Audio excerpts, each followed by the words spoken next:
में चली गई। कितनी बड़भागी है अहिल्या कि जिन चरणों के गंगा निकली वो गंगा जाकर भोलेनाथ के शीश पे रखी और वो चरण आज मुझे मिल गए। इस प्रकार से महाराज अहिल्या को ताड़ दिया और जब अहिल्या को ताड़ करके आगे को बढ़े मेरे भैया, कहा जाता चले राम लक्ष्मण मुनि संगा और गए जहां जग पावनी गंगा। जब राम जी लक्ष्मण जी के संग में चले, गुरुदेव जी के संग में चले, वहां पहुंचे जहां पे गंगा माता बह रही है। अब जहां गंगा मैया बह रही थी ना, तो गंगा में स्नान किया। अब गंगा को पृथ्वी पर क्यों लाया, पूरी कथा सुनाई। भागीरथ जी महाराज ये रामचंद्र जी के कुल के ही हैं। भागीरथ जी महाराज जो गंगा को धरती पर लाए और गंगा मैया को पृथ्वी पर लाए। और कहा जाता है जब भगवान अब भी गंगा में स्नान किए तो गंगा में स्नान करके जब चले ना तो भी प्रसन्नता पूर्वक चले। हरसि चले मुनि वृंद सहाया, फिर भी हरस करके चले ना। पहले जब अयोध्या से चले थे तो हरस चले मुनि भाई हरा, प्रसन्नता पूर्वक चले थे। दोबारा जब ताड़का को मार करके आगे धनुष यज्ञ को चले तो भी हरस चले मुनि वर के साथा। गंगा में स्नान किया तो भी हरस चले मुनि वृंद सहाया। कोई भी काम करने जाते हैं भगवान हरस करके जाते हैं।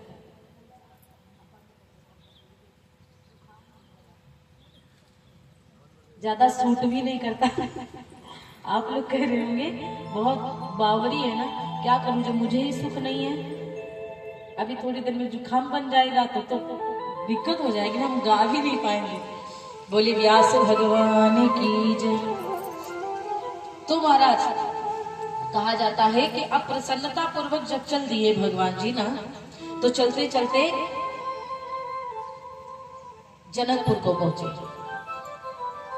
और जब चलते चलते भगवान जनकपुर को पहुंचते हैं, अब बड़ा सुंदर चौपाई लिखी रामचरितमानस में कि विश्वामित्र महामुनि आए, विश्वामित्र महामुनि आए, विश्वामित्र महामुनि आए, विश्वामित्र महामुनि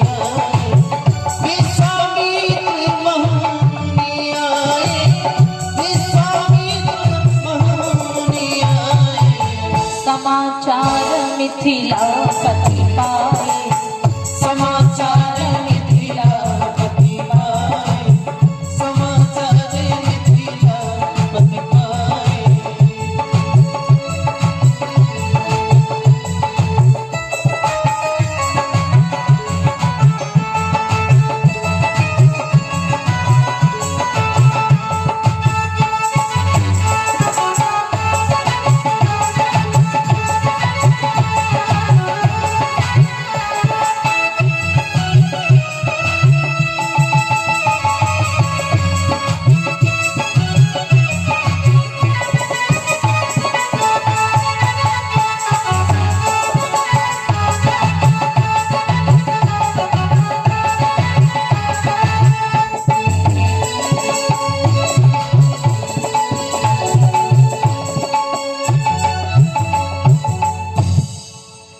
विश्वामित्र महामुनि आए और समाचार मिथिलापति पाए।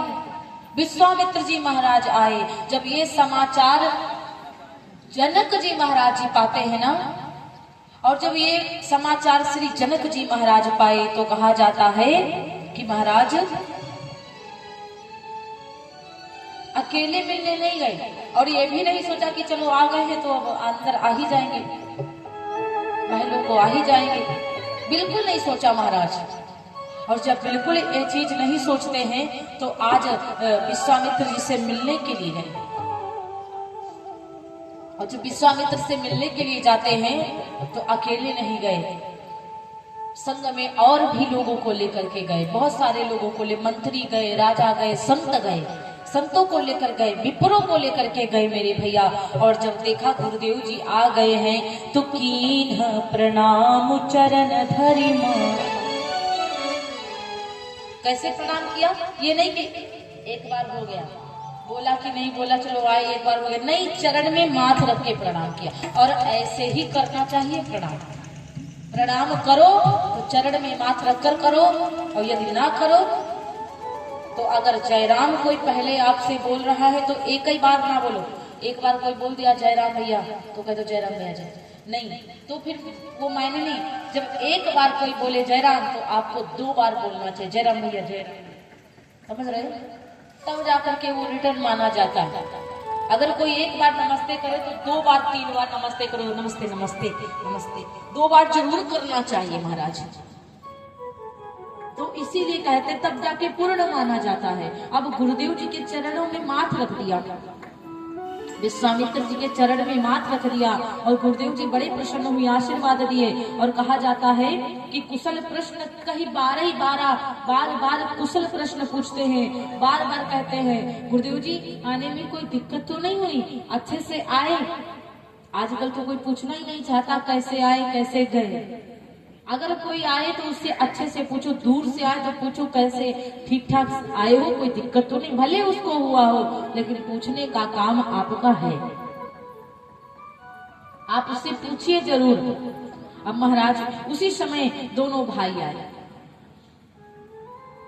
जब दोनों भाई उस समय आए, राम जी लक्ष्मण भैया, और जब राम लक्ष्मण भैया आए तो मेरे भैया कहा जाता है कि थोड़ा सा धीरे धीरे समय व्यतीत हुआ। अब गुरुदेव जी ने, राम जी ने देखा कि विश्वामित्र जी से बड़ा भेंट मिलन हो रहा है, तो भाई बड़े हैं, तो जा करके दोनों लोगों ने जनक जी को प्रणाम किया।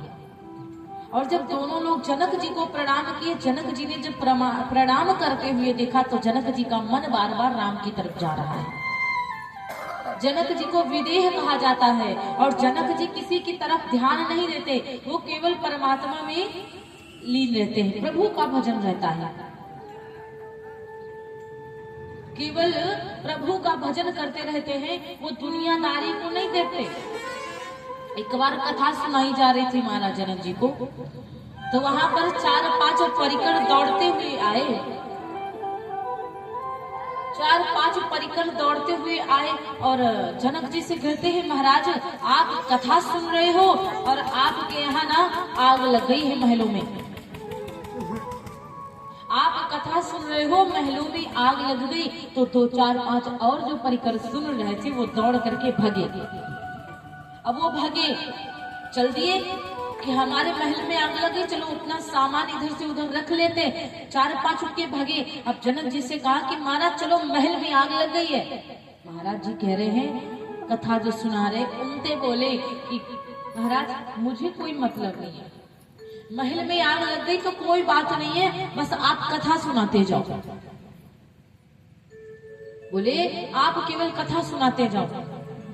महाराज कथा सुनाने वाले भी कह रहे, ये देखो जनक जी को अरे आग लग गई है और अपना उठ भी नहीं रहे हैं कि चाहे कम से कम लोगों को बताएं और संभाले जा करके। फिर 2-4 परिकर दौड़ते आए और कहने लगे महाराज चलो महल में आग लग गई है। लेकिन उन्होंने कहा ये महल में आग लग गई है वो तो मैं दोबारा भी बनवा लूंगा, लेकिन ये कथा छूट गई ना तो दोबारा मिलने वाली नहीं है, और मिल भी जाएगी तो ये समय दोबारा नहीं मिलेगा।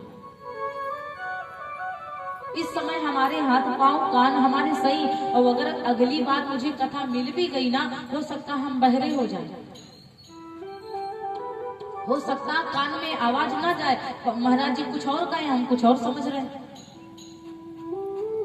हो सकता हम बीमार हो जाए ना जा पाए, हो सकता कि हम हो ही ना।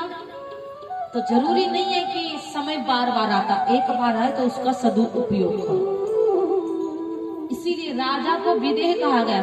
देखो वहां जितने कथा सुन रहे थे सबको इधर उधर की चिंता थी, लेकिन राजा को कोई चिंता नहीं थी, यहाँ तक कि अपनी देह की भी चिंता नहीं थी कि मैं जलूंगा कि मरूंगा, अपनी देह की भी चिंता नहीं। और जिसको परमात्मा में, जिसका ध्यान परमात्मा में लगा रहे, हमेशा प्रभु में लीन रहे और दुनियादारी से ना मतलब रखे, अपने आप से भी मतलब न रखे कि मैं ठीक हूँ कि नहीं ठीक हूँ, और भगवान का भजन करे, उसी को कहा जाता है विदेह।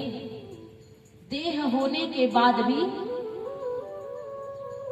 विदेह बना रहे महाराज।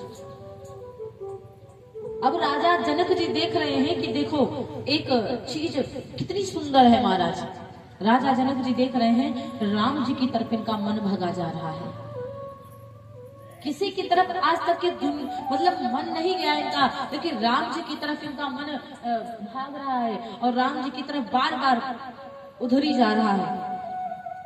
गुरुदेव जी से कहने लगे, हे गुरुदेव जी आप हमको ये बताओ कि ये दोनों बालक कौन है, ये दोनों बालक कौन है, क्योंकि इनहि बिलोकत अति अनुरागा, इनहि बिलोकत अति अनुरागा, परमस ब्रह्म सुखहि मन त्यागा, इनहि बिलोकत अति अनुरागा।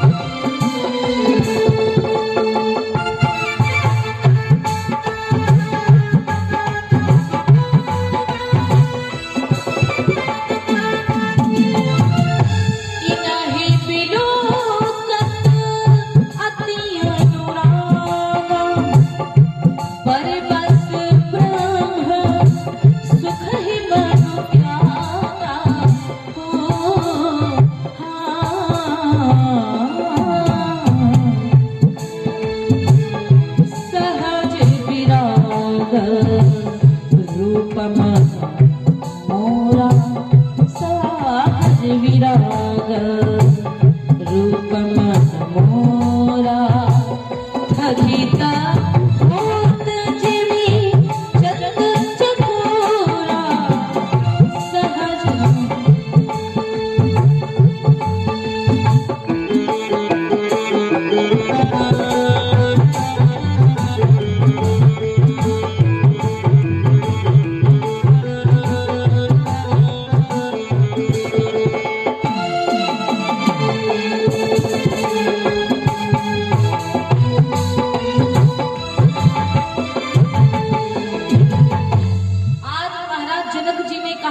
इनको बिलोकते हुए ना मेरा जो है सब कुछ इनकी तरफ भ्रमित हो रहे हैं।